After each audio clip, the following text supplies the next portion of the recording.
Well, a huge welcome back to the channel. Thanks so much for joining us here on Red Rocket. And in this mini-series, we're chatting with the experts. Yes, we're chatting with our automotive expert from one of the world's leading leasing companies. And not just that, they're now award-winning too. We speak to Russ Boulton in this series, and we're today talking to him about a whole array of EV-related subject matter. Tesla's retention figures, and actually, has Tesla's bubble burst like we said last time? Or actually, are Teslas just as popular still as they were 3 or 4 years ago? Well, we'll talk to Russ about that. And also, you probably saw it in the press around the start of January about the charging network being at capacity. Is Tesla still the right choice of vehicle to go for when there are massive queues cited at some Tesla charging sites in January this year? Well, we'll talk to Russ about that, and he'll tell us what your charging considerations need to be if you're buying an EV. Don't forget, if you haven't, please hit the subscribe button, click the bell to hear about all our latest videos. And of course, if you enjoy the video, give us a thumbs up and drop your comments below. It really does help us build the profile of the channel, and we love reading your comments. We'll, of course, try and get back to as many of you as possible. Well, without further ado, let's call Russ. Well, a huge welcome back to the channel, Russ Boulton. Bring you back in for yet another of our episodes with Chatting with the Experts. Thanks for joining us. Of course, you are an automotive consultant for one of the world's leading leasing companies. And not just that, you are now award-winning, I believe. Tell us about that, Russ. Tell us about the award. Yeah, it was a What Award, actually. It was to do with the work that we've been doing around electrification of commercial vehicles. So we won an award for innovation based on the tools that we've created, and to help facilitate and have conversations around LCVs and electrification and what is required. Which is exactly why we have you on the channel, of course, to help us with these conversations. That's it. We may as well use the tools. We'll open it, share it out, and start a conversation, really. Brilliant. Well, today, Russ, I wanted to start the conversation off talking about the latest report from the online EV magazine Electric, who this week posted an article saying that Tesla has the highest customer retention rate and the industry should worry. Now, is that good news for Tesla? Is that accurate? And what do you see in your profession in terms of, is Tesla outrunning all the other manufacturers still, or is it maybe not doing as well as these reports suggest? Right. Okay. So there's a number of answers to that one. I think it's really good news for Tesla. I think in fairness to them, you can see why they would have such high retention. One of my biggest things is when you look at where Tesla have been in the market in the time that they've been operating, is that they've always been the market leader. So, and also when you look at it in comparison to other manufacturers, if you're looking at internal combustion engines, there's a multitude of vehicles to choose from.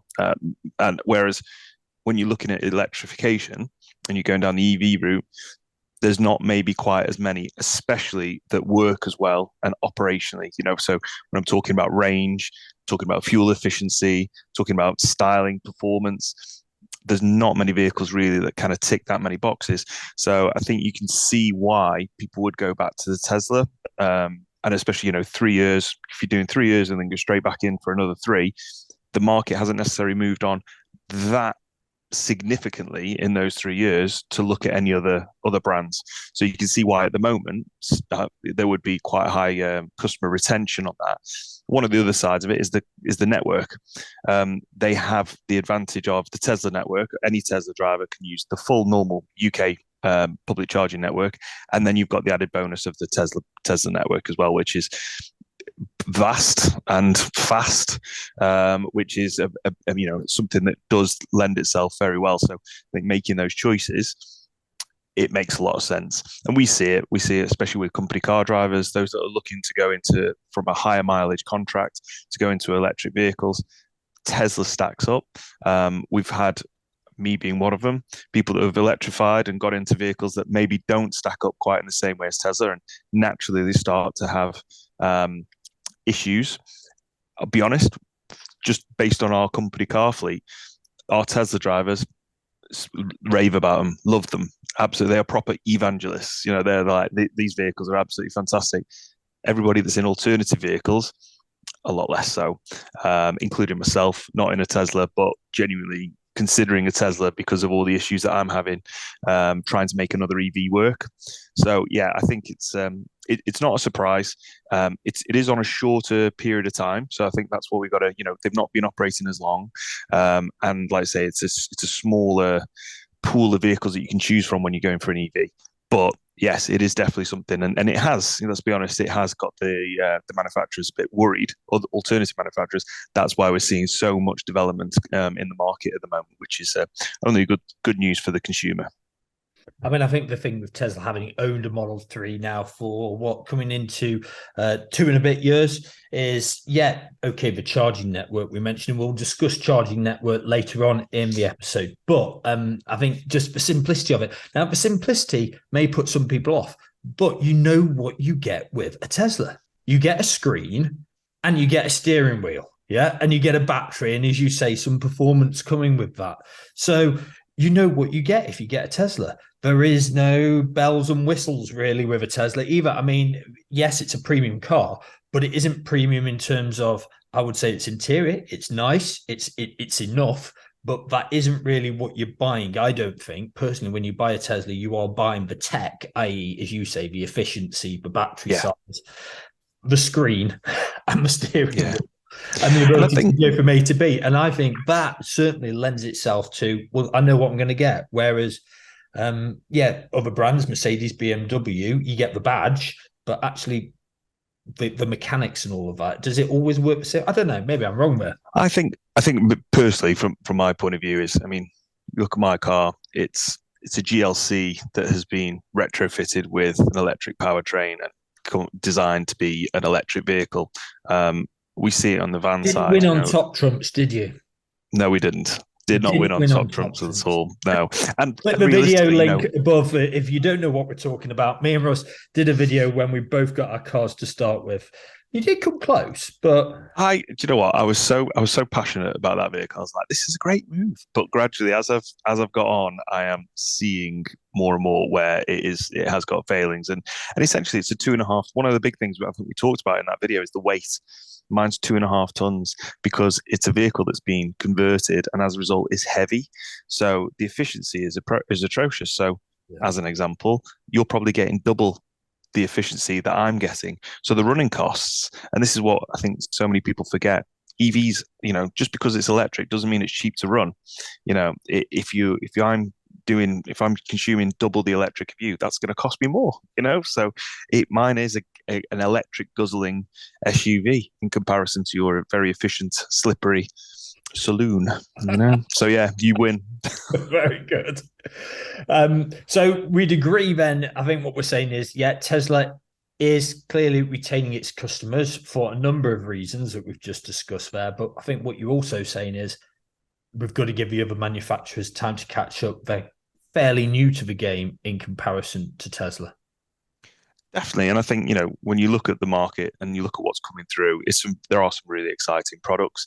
And I wonder whether or not that retention will remain for Tesla as these other products do come to market, because it will be quite a lot to entice people away, I think, into other products going forward.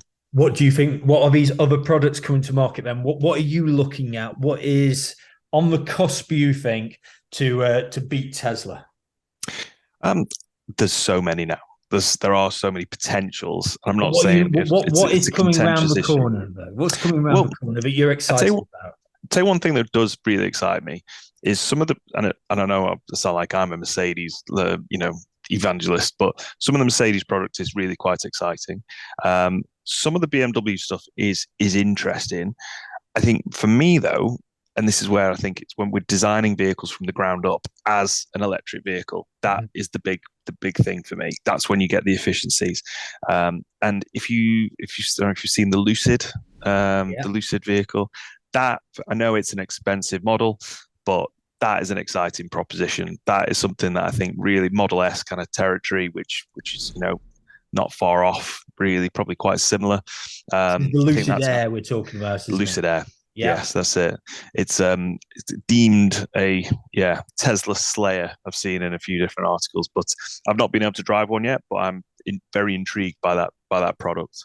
And I think the difference with Tesla and that their model about a couple of models, extreme high volume production, and they've got their infrastructure. And maybe I don't know, I could be proved wrong, but I don't think these new manufacturers to market have got that set up right yet to be able to bring it in at the price pinch point. No, and I think you're right. And I think even like you look at Polestar, great products. Essentially it's Volvo. You're never going to be that disappointed. We've got a lot of colleagues that have got the Polestar product. Some new tech and new modification, new advancements on the Polestar and the Polestar 2 and the 3, which looks really exciting. But it doesn't have a Polestar network, nowhere near like Tesla. Tesla did a really, really good job, especially in the UK, of carving up the network. And essentially, we know of certain sites where people are turning around saying, okay, great, let's go and add some infrastructure here.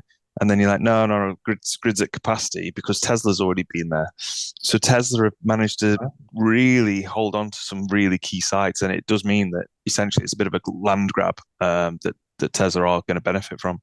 So what you're saying is where the Tesla charging network sits, the difficulty now is for other charging providers to come in because the grid is then at capacity in those areas. So they've got to go exactly. and put somewhere else. Exactly. So if Tesla had done their job, which I think realistically they have done a very good job of going, we want that's a key site, that's a good location. Tesla are already in there. Nobody else is going to look in at the moment because the grid is at capacity. And the only way to really add infrastructure is at significant cost to whoever the operator is going to be. So, that has put off a number of sites from having anything other than Tesla on there as well. Right. Interesting. Hadn't thought about it like that. That said, okay, I mean, you say that, but it was only, and we need to talk about charging, and we promised that at the start of the video. So, look, it was only, 30 days ago, 4th of January it was, when the newspapers picked up on the fact that there were a couple of sites across the country just into New Year where there were queues at Tesla charging networks. 23 cars pictured, we'll show it on screen now, at the T-Bay services in Cumbria. And people saying, you know what? Yeah, Tesla's good, but it's not acceptable, this, and it's not where it needs to be. Now, I can see you smirking there, Russ. So you've obviously got a view on this, which is great, which is why we have you on the channel. So, is Tesla really there? Have they got this right? Or are the press all wrong about what they're saying? I've got my views. I think we've probably got similar views. The press are ridiculous in the way that it's tried to paint this story.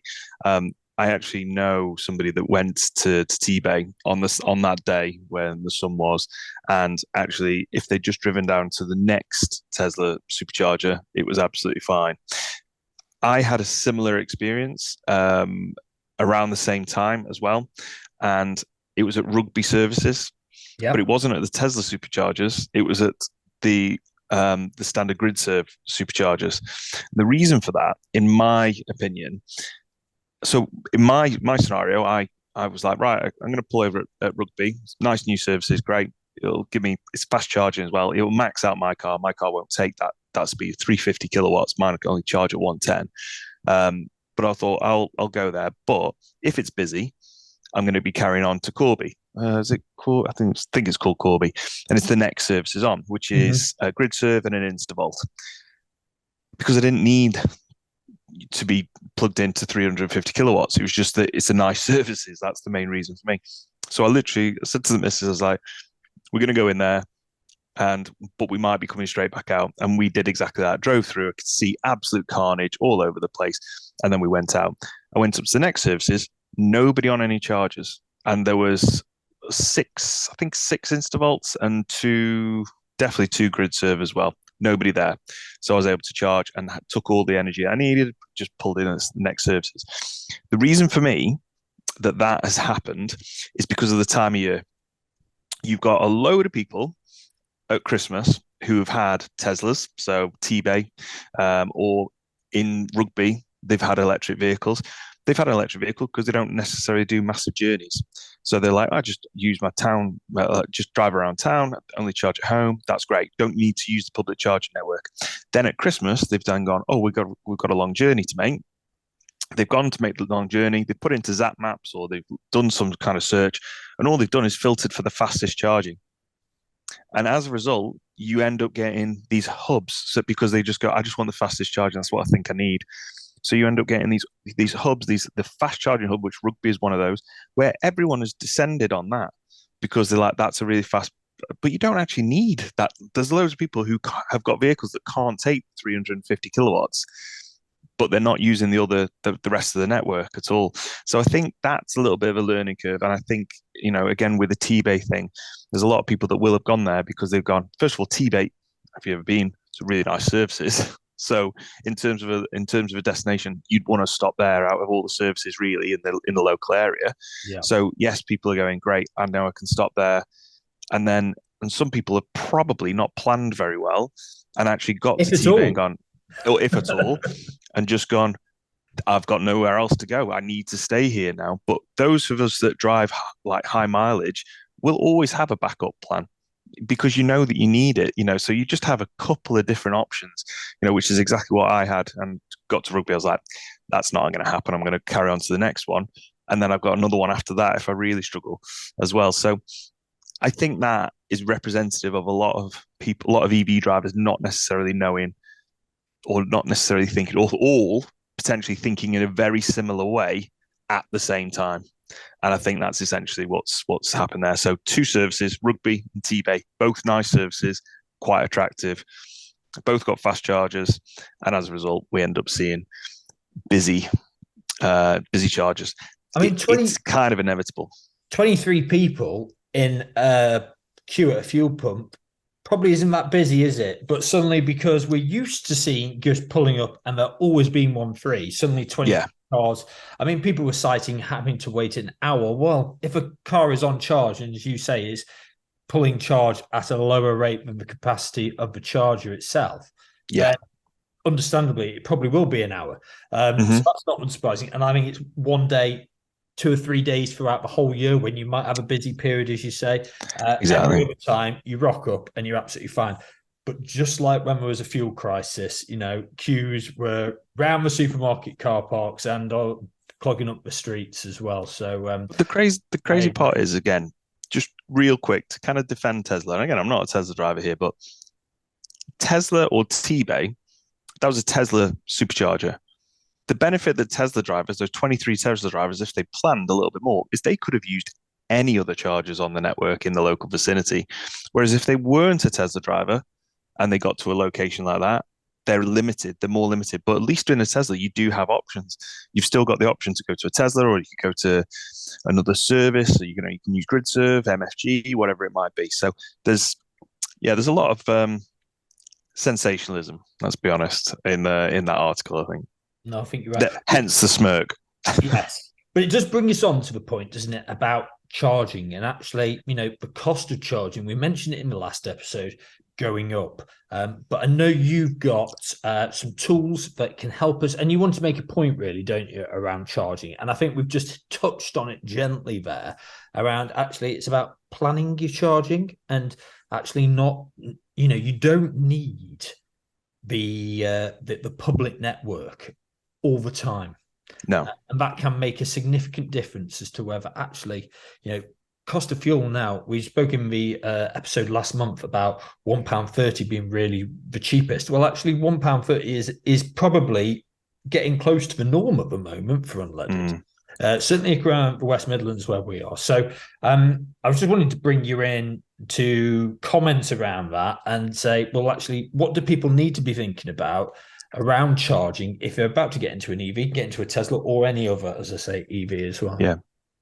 No, I appreciate that. And I think, it is a really important topic. And I think I might have said it last time in the last video, but I think where we have this slight misconception realistically around EVs is that all electric vehicles are cheap to run, and it's electric, it's way cheaper than diesel or whatever else. And that's absolutely fine. It's true, as we discussed in the last video. But I think what's really key is to, if you're comparing and choosing different vehicles, is to understand a little bit more that actually you've got to understand what your journey profile is going to be. So as we talked about those drivers that have all gone onto the public network around Christmas time, their journey profile is probably quite low. Would say, Monday to Friday, probably the same journey, maybe commuting, maybe they don't need to use the public charging network. Whereas somebody like myself and people that are driving a lot for business, it's a bit more sporadic. It's a bit more varied, and it's understanding what that profile looks like and what that means.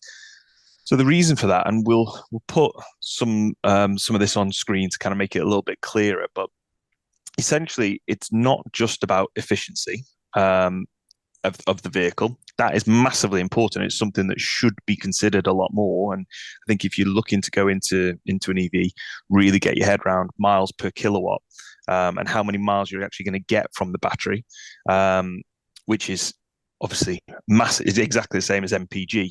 The higher the number, then the more efficient the vehicle is going to be. Tesla really does stand out there as well, but also combine that with range, because if you've got a very efficient vehicle and you leave home with maximum charge, but you've also got a long range, that means that you're going to be less dependent on the public charging network. So as a result, your average cost of fuel is going to be a lot less. So I'll give you a quick example. So Monday to Friday, so to give you an example of my week. So 260 miles on the Monday, 300 miles on the Tuesday, 150 on the Wednesday, 30 on the Thursday, and 30 on the Friday. And then weekend mileage, 50 and 50 miles roughly. Okay. So in a Tesla, so I believe it's 75 kilowatts, I believe. And if we said battery size, yeah. So circa 300 miles range, probably summer range, gives you a miles per kilowatt of 4 miles per kilowatt.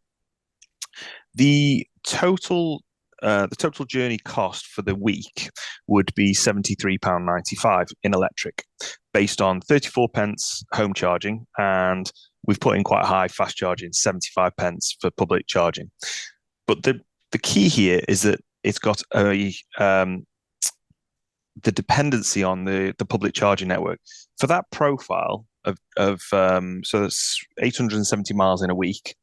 For that profile I've just selected there, I don't need to use the public charging network in the slightest, okay? Right. Because and that means I'm getting all of my cost, all of the energy. First of all, I'm not using that much energy, so I'm using a total of 217 kilowatts. But but I'm taking that at 34 pence per kilowatt. So it means that at home, because I'm able to charge and leave, and this does assume that I'm returning home every day. So that's another slight different change in the calculation, but not one for right now. But it means that basically I'm not using that many kilowatts, but I'm also paying for it. I'm never dependent on taking it from the public charging network as well, because the range is there. So this is the bit that you need to understand, is that your profile can really have an impact on the vehicle choice, and your vehicle choice can really have an impact on your fuel costs depending on your profile of driver. So if we then said, and if we replicate this for what I'm actually in, so I'm in an EQC and summer range, best case, will be fair, it's real world, 210 miles. Okay. Suddenly the kilowatts consumed is 331. Excuse me. 331. Was that just a shock? Choking. Was it? It's the shock. It's the shock of it. But the total journey cost for the same journey is £134.55. And actually, that means that I've actually got a dependency on the public charging network for 16% of my charging. So not only am I using more kilowatts because the vehicle is less efficient, I'm also taking, because I've got less range, I'm also taking up more of I'm actually taking need energy from the public charging network, potentially, double the price at least of home charging. So this is where it's really important to get a good understanding as to what your journey profile is going to be and how that's actually going to impact on your your cost and your total cost of fuel. And this could be why, I'm guessing, why Tesla has got that retention rate that we're starting 100%. It is a cheaper vehicle to run. If you look at myself, I don't know, if there was a standard range Tesla or something like that, and you think, yeah, do you know what? I'm going to go with the EQC. It's similar-ish range, and I'll probably get away with it. It's still like I said before, it's like running a thirsty SUV in comparison. So actual running costs, I mean, £134 versus, I can't remember what I said, 70 was it, or whatever. It'll be corrected on screen, I'm sure. But that's only 1 week. So over a 3-year contract, that's quite a significant difference. And this is where vehicle choice and that same journey, nothing changed on my daily profile there, but the same journey, or same profile, sorry, is so different depending on the vehicle and the efficiency and the range. And so these are the things that you're saying people need to consider if you're getting into an EV. Think about your journey profile. Think about the efficiency of the vehicle that you're buying. Yes, it might have that nice Mercedes S to it, but actually, what is that going to cost you over the lifetime of the ownership of the vehicle? Yeah, exactly. I mean, you look at, again, going back to mine, it's not a cheap vehicle, and I'm actually paying potentially double that of a Model 3, Model Y, and that is going to rack up. And this is why there's a massive consideration for me to start steering away and start having a look at the Model Y, which I know you have an opinion on, Cliff, and you want me to go down that route. And I think you should. I think it's to go down that channel. Yeah, exactly. Yeah. So, but no, it is definitely making me think. And this is, yeah, again, like I say, we'll put it on screen so you'll be able to get a better idea, and it'll be relatively easy to see from a visual point of view. But again, it is relatively basic maths. It's just understanding the range and dividing the range over the battery size. And it's all data that isn't hard to get hold of. It's just understanding what to do with that. And again, what it is that you as a driver are going to be, needed. So just out of interest, Russ, sorry. Just out of interest, your calculator, can it look then between the difference between standard and a long range Tesla for us, and actually give us for the same journey profile? So I'm driving Stone to Crewe and back 5 days a week.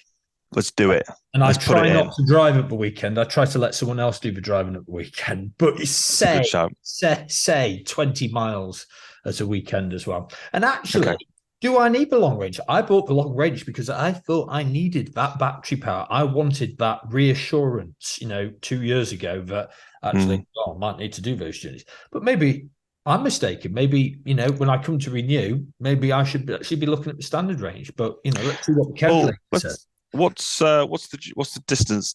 Now you put me on the spot. So we say about 28 miles? One way or round trip? One way. Okay, so we'll call it 60. We'll round it up. So how often are you doing that? Sorry, 3 days a week? 5 days a week. 5 days a week. Okay. 5 days a week. And then weekends. And then 20 miles. Just call it 20 miles a day. Just average. Okay, so let's punch it in. So I'll show here. So battery size we said is 75. What's your range at the moment on your? Maybe now because it's winter, but best case scenario. Best case scenario, 100% battery, say 328, something like that miles. That's very good. Okie doke. So 4.4 miles per kilowatt. So again, you are never, based on that kind of efficiency, you're never going to need, obviously, to use the public charging network based on that mileage. We kind of knew that by saying it's 60 miles. But the total consumption, I mean, you're looking at 77.74 kilowatts required over that journey profile. Over the week. So you're only really talking about just over one charge.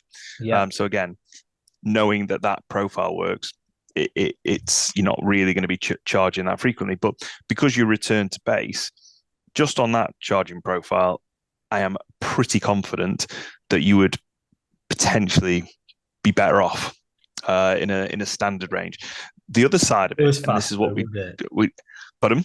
Wouldn't go as fast though, would it? Wouldn't go as fast. No, this is it. This is it. This is the thing. And I'd have to have it in red, so because red goes faster, doesn't it, as well? Of course, the red rocket, without a doubt, always looking shiny. Yeah.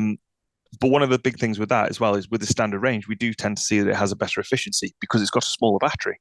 So you actually get better efficiency again. So actually the running costs of the standard range is going to be greater theoretically, especially for you, because you're never really exceeding the range on a daily basis. And that's the key, because as long as you're returning to base and returning to home or able to return to a location where you're able to get the fuel at the cheapest rate, you're not dependent on the public charging network, so you're fine.